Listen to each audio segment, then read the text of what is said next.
Hello and welcome to our show. Today we are going to be taking a look into the city of Melvindale, Michigan. The city sits in the shadow of the Ford Motor Company and has had its share of ups and downs. But after this video, you will see why it is called the little city with a big heart. The homes here are mid-sized, most of which were built between the 1920s and 40s when the commercial and industrial complex of Detroit overflowed to the outlying communities. But that was then, this is now, and like most cities, Melvindale is still moving forward. From a new school, new skate park, and upgrades to existing older parks, this city is on the move. The Parks and Rec Department and how important it is to the city, to me it's vitally important. Not as important as our public safety, police and fire, but it's next in line. In my opinion, if somebody is going to move our community, you have to woo them with a good Parks and Rec program, especially for children. The city is constantly making moves and improvements to keep its community safe and beautiful. But one thing we haven't touched on yet is the food.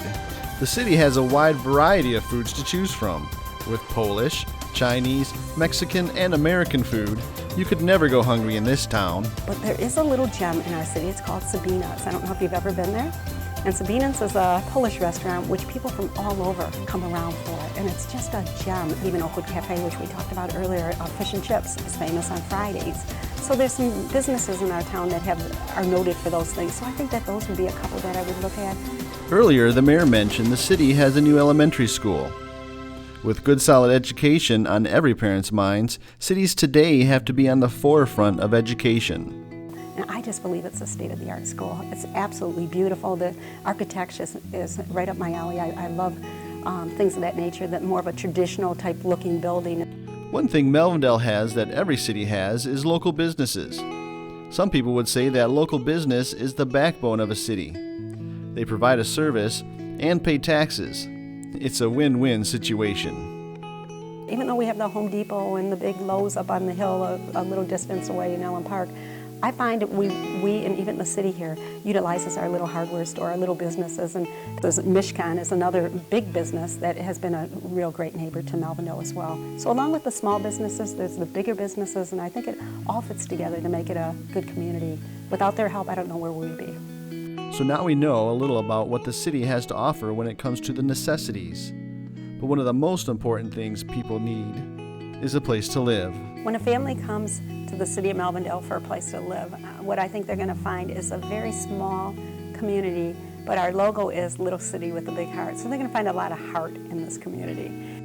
So let's check off our list. You have a place to live, the children have new schools to attend, and the parks they play in are safe and clean. But what about the nightlife? People over 21 need a place to hang with their friends. As far as nightlife goes in Melvindale, I think that there are places to choose depending on what age group you're in. And as I mentioned earlier, young people, there are sports bars, and they gather together and do, and watch the games or listen to the music, or a band will come in for the various bars in this community as well. There you have it. Now you know why Melvindale is called the little city with a big heart. It has everything a growing family needs. Be sure to make Melvindale your next destination for whatever it is you need. Thank you once again, and we will see you next time.